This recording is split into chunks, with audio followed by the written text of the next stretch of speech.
Do you know any good way to punch the round hole and wrap the edge of the robot? Vacuum cleaner rag at the same time. The traditional method is to punch the hole first and then sew the stopper with an embroidery machine. Because the product needs to be moved twice, it is difficult to position when placing the piece, resulting in a high defective rate. With this method, one machine can punch holes and wrap the stopper at the same time.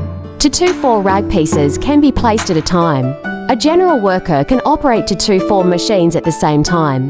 The finished product has no burrs, square holes, round holes, triangular holes, and irregular shaped holes can all be completed on this machine.